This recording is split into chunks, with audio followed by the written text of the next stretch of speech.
And welcome back to Frankly Speaking. I'm your host, Frank. Okay, guys, Integralist Chronicle, one more episode here.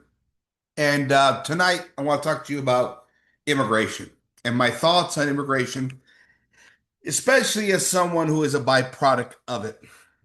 Because, this whole thing going on right now in Los Angeles with these riots over the ICE, deportations going on, riots breaking out over there, and what's really behind the scenes there. My suspicion is there's some nefarious elements that are pushing this. This is not a genuine immigration issue. This is more of a far left Marxist type, politically motivated event to bring chaos. We see this with the Antifa movements every few months in America, especially when you have a Republican in power. And, it's a situation where they're trying to stoke passions, emotions, and trying to affect the dialogue of the nation in the political atmosphere. And it's interesting because it's led to a grander political debate, philosophical debate. And one perspective I've heard recently was that, well, listen, we have to curb this immigration stuff, and there's more and more conservatives, what I call big conservative incorporated, those talkers on the right that are kind of shifting gears right now, right? Now they're saying, well, we need to shut down the borders, not just for illegal immigrants, but all legal immigration, as all these third worlders coming in from South America, Africa, Muslim nations, what have you, it's changing the very fiber of the nation, not only politically, but morally, values, all that stuff. And now the political right, who used to be just in the camp of fighting in the battle arena of ideas, all of a sudden now wants to have, I guess, a discussion on race, so to speak, right? That certain elements of the third world shouldn't be allowed in because they change the very values of the nation. Now, it's fascinating because the right didn't want to talk about this kind of stuff a few years back, right? A battle arena of ideas, changing hearts and minds, and we're going to give you the founding fathers, and we're going to give you conservative philosophy, and we're going to win you. We're going to win you over that way at the political ballot.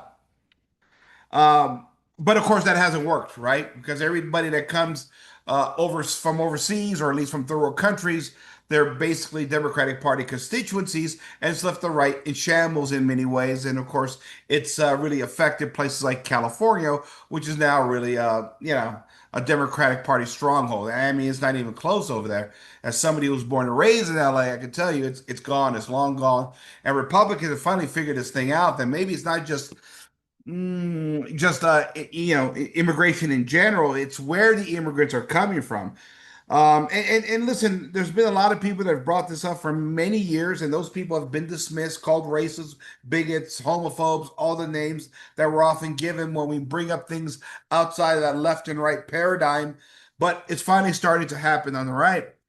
And it's interesting because what's that brought up recently, or what it's brought up, I should say, excuse me, um, is the idea, again, looking back at history and America's sort of European history, immigration history, and how European immigration went back in the 1880s, 1920s, and how we imported all these Irish and Germans and Polish and Italians.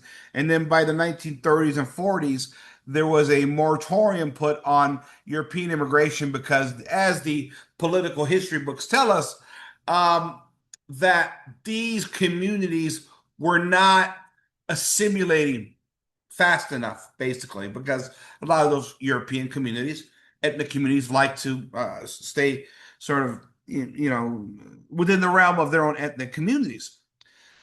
And it's interesting, as a byproduct of someone who came from one of those ethnic communities, there's more than meets the eye there. Let's put it that way.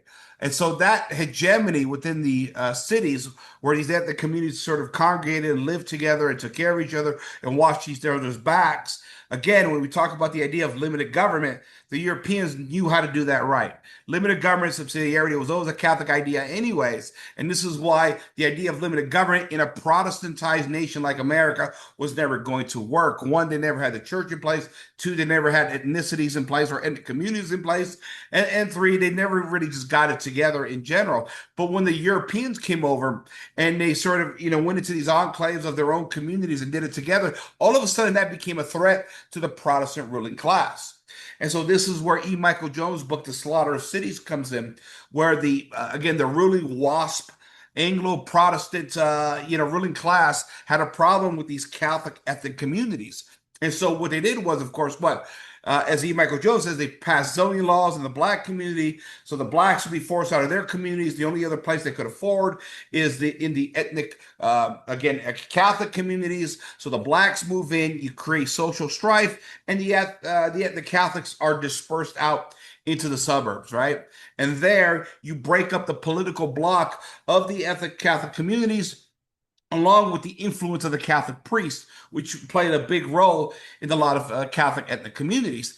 And there we see really the sort of dilution of American culture, at least within the realm of these ethnic communities. But these ethnic communities served as the backbone of sort of the social, I don't want to call it social welfare system because there wasn't one. Those communities helped each other because they were ethnically minded, right? They had each other's backs. They were all Catholics, right? This is how limited government, again, can happen in a nation like America, but it was the white Anglo-Protestant ruling class that really destroyed that idea, destroyed those metrics and our ability for us Catholics to take care of each other. And now we move to the suburbs, and of course, it's framed in the ideas of, well, you get to own a house with a white picket fence and a two-car garage. You're going to have a better life out there than you would in the city. But of course, the ethnic communities within the city were all broken up. And with that, the hegemony was broken up. So the question is, were these communities really not assimilating fast enough? Well, that's the excuse that the white Protestant ruling class and the Jewish class is going to say about the Catholics. But for the Catholics, it worked fine. I mean, were the Italians, the Polish, the Germans, the Irish, were those communities a really big problem? I mean, I don't know. My family got here in the 1960s, and most of these problems are already solved. But listen, I can speak from what I know about Italian immigration. For the most part, Italians, they immigrated very peacefully, and they assimilated very peacefully for the most part.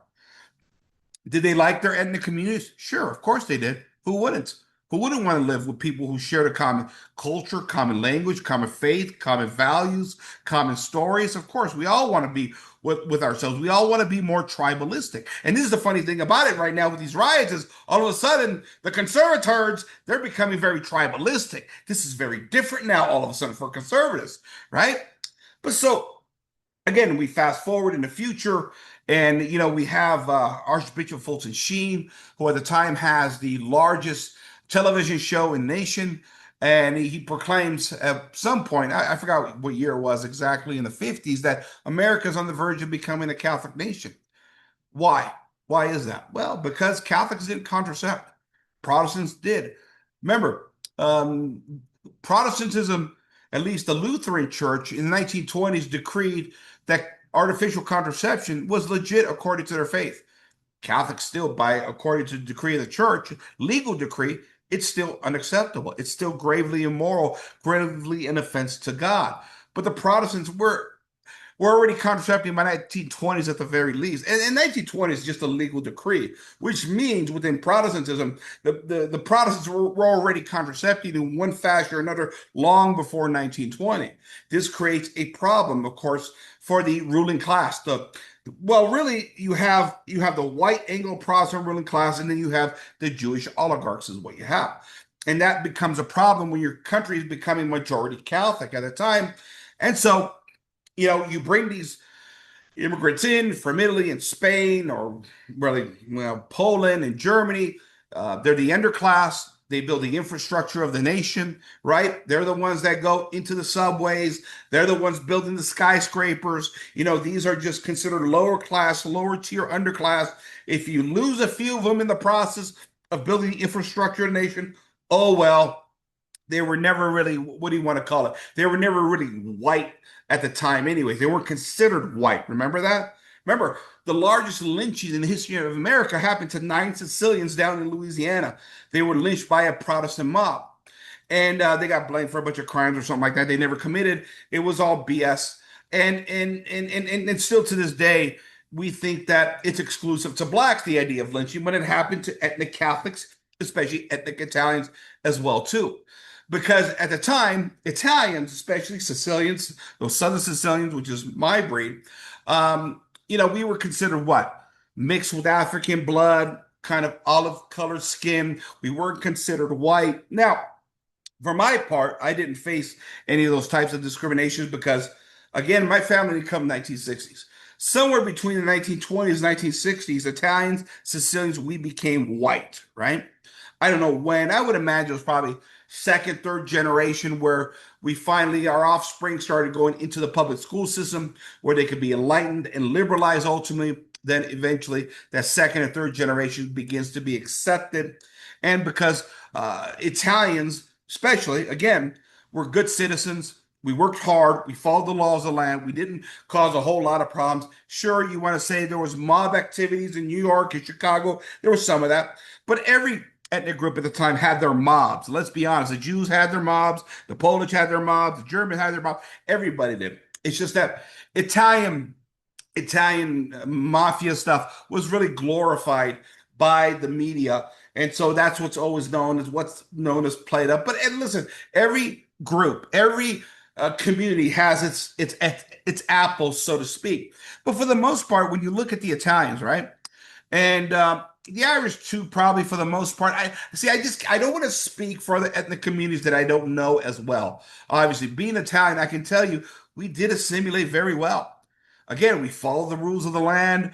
We became Americans. We waved American flags. What we did, we still look at the motherland or the fatherland, whatever you want to call it over there, with great reverence. We still we missed it. We loved it. It's where our heritage come from. It's where our values came from, our language, our bloodlines. But at the same time, we understood we were in a new land and we had to make do. And we were appreciated and we appreciate the opportunity that we were given here. And we were going to be good citizens. It wasn't a question of, okay, well, the Italians, they're a bunch of troublemakers, right? And unlike what the discussion of immigration we're having today, where we have a bunch of nefarious characters that are being unleashed across the border, and now we want to have this parallel between immigration of today with immigration of the 1920s, right? Saying, well, we had to have a moratorium back in 1920s because they weren't assimilating. Therefore, we're going through something very similar here today with the immigration coming in from south of the border. Yeah, stop. I'm not sure you compare the immigration of 1920s to the immigration of today. Two different things. The ethnic Europeans came here to work. They came here to take an opportunity. They barely even used any of the welfare state. The reason why those ethnic communities had to be stopped, why you need that moratorium, is because we were outpopulating the Protestants and the Jews, and it was going to become a problem. Again, this is why Archbishop Fulton Sheen said, listen, America is on its way to becoming a Catholic nation. And it looked that way up until the 1950s. But what changed? Well, the sexual revolution. When the pill became over the counter in 1961, followed by abortion, followed by pornography, followed by easy peasy divorce and remarriage, following up by all the acceptance of the new liberal sexual mores like shacking up out of wedlock, Murphy Brown, the gay stuff, transgender stuff. You guys know. You guys know the story, right? Something shifted in the 1960s. But when you talk about, again, immigration, European immigration, what problems do the Europeans present? Where? Give me something that's real. I don't see that. Unlike what we got coming from south of the border today, which is lots of military-aged men. They're going straight on the welfare system. They're not even applying. And listen, when my family came in, and most of those Italians came in, they stopped at Ellis Island. They had to go through the process. They had to be checked for diseases. They had everything on them. They were as transparent as they could be. They came with the clothes on their backs. Man, Here, they're coming in the dark of the night. They're being escorted by coyotes over here, by cartels who are being paid. You really want to compare the two? You guys are crazy if you're telling me that. Again, the moratorium on European immigration was not about, well, they weren't assimilating. It was about that we were outpopulated. Catholics were outpopulating the Protestants. That's what that was about. This is what E. Michael Jones, again, highlights in The Slaughter of Cities, his book. I encourage people to buy it. So when I see this kind of stuff, I know that we lack historical context. See, this is why I take history so seriously, because there's always more nuance to all of this stuff, right? Just like on this channel, really unraveled or unveiled, whatever you want to call it, what's been happening or what happened, our interpretation of World War II, and the caricature, the fairy tale stories to justify the liberal world order that came after World War II, right? You need World War II to look a certain way, painted in a way where we got these good guys, bad guys. We're the good guys, they're the bad guys. And hence, liberalism liberates the world. And so everything that is liberal is now good. So we're going to shift the entire globe toward this liberal utopia. And has it been a liberal utopia? Has it? Well, it's been a liberal hellhole, what it's been since the end of World War II. It goes again to this idea of the ethnic communities and what they were doing. When you look at, for example, the dying population rates in America, which ironically enough have been happening since the end of World War II. You look at Italy, on my side of the family, my father's side, before World War II, 7 in the family were born on my father's side, 7 on my mother's side. I think my grandmother, mother's side might have lost 1. My father's side, I don't know if they lost any pregnancy in those days because they died very young. When my father was very young, I just don't have the information. But my point is, 7 on my mom's side, 7 on my father's side. This was your average Italian family in 1920s, 30s, and 40s. That's what it was. So why is it now today that Italy have a ridiculous low fertility rate? I think they're down to what, 1.4, 1.3 per family?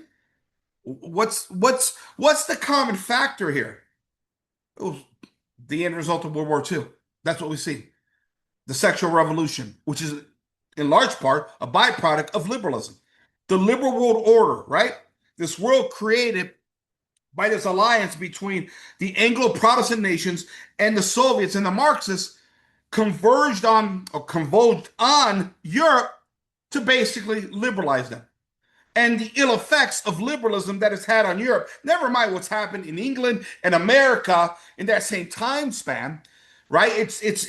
These are ideas and philosophies of life. They've all blown up in everybody's faces now, right? And we're all like, oh, what happened to America? This is the America I know.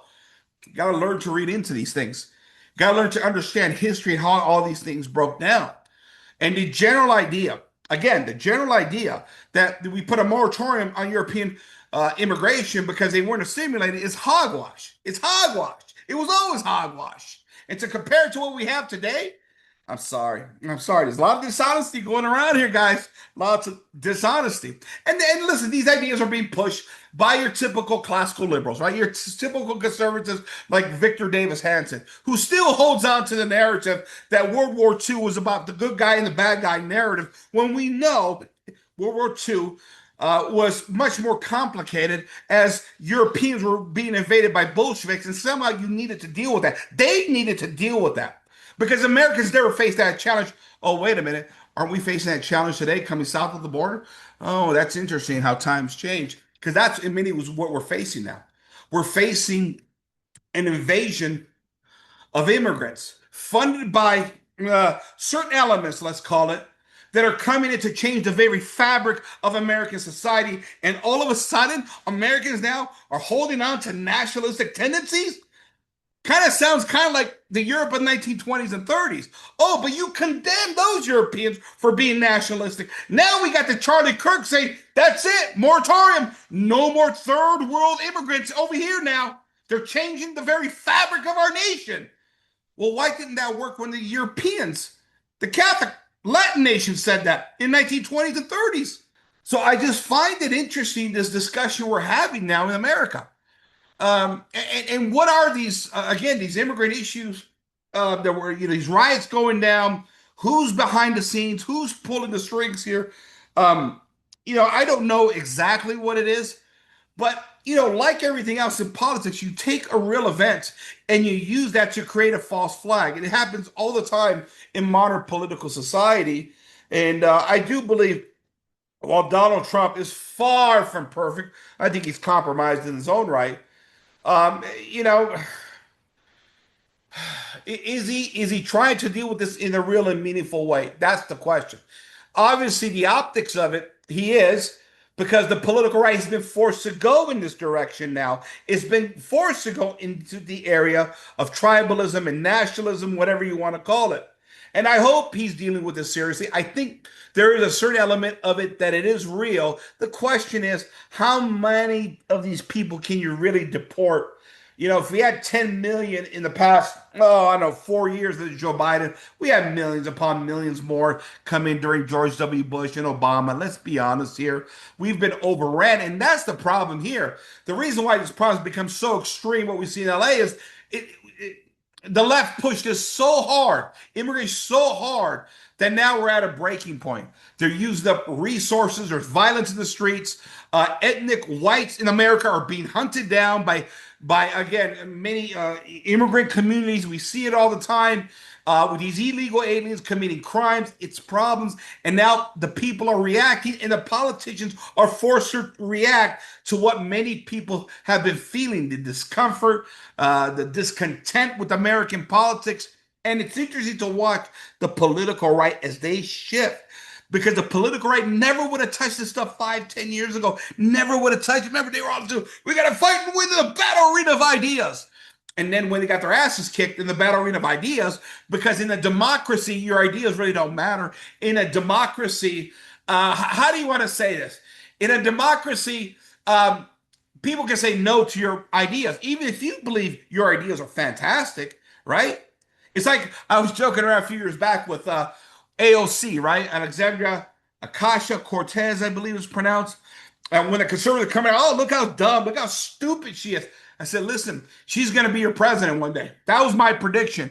And guess what? Now she's like the leading candidate. And why did I say that? Because in a democracy, you don't need intelligence. You don't need history. You don't need IQ. You don't need it. The only thing you need in democracy is faction. Faction. Just like James Madison argued in the Federalist paper, right? This is why in democracies, the most narcissistic, most self-absorbed people usually get elected, right? Porn stars and ex-convicts, and really the worst of the bunch. Marxists who hid their identity, that are married to men, that are dressed like women, all that kind of stuff. All the loopiness that we see at the top of these corrupt governments usually start with some nefarious characters who use public imaging, right? Who use deception tactics of liberalism with the media to aid them, to help them get elected. And this is why nothing ever changes. This is why our politicians are corrupt. This is why the most nefarious and, again, self-serving people reach to the top elements of government, to the point where the West is on the verge of an absolute shit show collapse. And then these conservators like Charlie Kirk, who have been warned for many, many years now, who didn't want to buy the idea that, well, we can't cross certain, this certain pendulum of political talk that goes outside the left and right paradigm. Well, now these guys are very slightly being forced outside that left and right paradigm, right? Because it was the Charlie Kirk type just a few years ago calling many of us a bunch of racists for saying, wait a minute, maybe we ought to shut down immigration altogether, especially from the Muslim nations, especially from South America and places where people are coming in that don't share our values. All of a sudden now, they're reading the tea leaves, right? They're reading the trends politically, because something has happened, especially with Gen Z. They're not buying the lies of the boomers, the fairy tale stories of the boomers, right? Especially as the economy becomes much more difficult to deal with. These kids, they can't buy a house, they can't start families. You don't have any women out there anymore that are wifeable, let's call it, right? Because they've all been feminized right now. These kids are being raised in a world where they've been robbed of every natural right that humans have had for thousands of years because liberalism has driven society mad, batshit crazy mad. And these kids are saying enough. Enough. You boomers set us up for failure. You boomers robbed us. Look at all the money printing. Look at all the money you borrow so you can live nice, comfortable lives in this supposed economic engine of prosperity, right? The economic engine of prosperity is robbing from one generation to the next. That's what it's been. It was sold to us through American conservatism. It was sold to us by the neocons. You go back to the Reagan administration, and even earlier than that, like the Bill Kristols and the William Kristols or the Irving Kristols of the world, right? That were one time ex-communists that converted over to the conservative side to give us neoconism. That's the interesting thing about it. So, and now their jig is up. The neocon jig is up. They've been exposed, and they're resentful at a generation that's calling their bluff now, saying, wait a minute, you're saying pull yourself up by your bootstrap. I have been. I'm busting my ass here. And it still doesn't get me anywhere. Oh no, Gen Z are all lazy. Well, listen, after a while, people will give up. If you're asking for an arm, a leg, and a shoulder, yeah, there will be a point where people say, you know what, this is crap. I'm opting out of this system. And this is what a lot of Gen Zers, and of course, instead of rectifying the problem, it's the boomers say, oh, you're just lazy. No, they're not lazy. They're overwhelmed. They're overwhelmed. We're born in a debt usury system that overwhelms everybody, from housing to healthcare to food now is expensive. It can't be bought, all because we borrowed so the boomers can live a good life, right? That's why you got that joke going around where you see boomers dancing at a party because a house they bought for like 13 grand in 1975 is now worth like, $2.5 million. Sure, they can retire in luxury. All the while the government was borrowing the money to keep the entire thing afloat. Ask yourselves that if the American government, let's say we went down that libertarian path, right? And the American government decided to stop printing money. How many Americans can actually take care of themselves? How many? I say 50% of the population starves. And here's the thing. Here's the kicker. It's not even all their faults because we've been geared into this usury system. We've been robbed of the land, right? We've been robbed of it. Nobody has a house where they can even grow their own food or start a business. We're all in these ornamental homes. In other words, the economy has been geared for 60, 70 years to get us where we can't be independent. All the while, it was the classical liberals, the conservatives told us, you got to pull yourselves up by your bootstraps. And now that's all changed. Gen Z is calling bullshit on all of this, and right-wing talk radio is changing. It's changing, which means the right wing, they were wrong the entire time. Yes, the left, they're a bunch of demonic bastards. But the right, they've been wrong the entire time. They've gotten it wrong. And those of us on the outside looking in, especially us integralists, are sitting back here and saying, told you so. You've been wrong the entire time, conservators. There you go, ladies and gentlemen. It's my rant. Love you all. Thanks for joining me. This is Frank. Sign off for Frankly Speaking. Good night, everybody.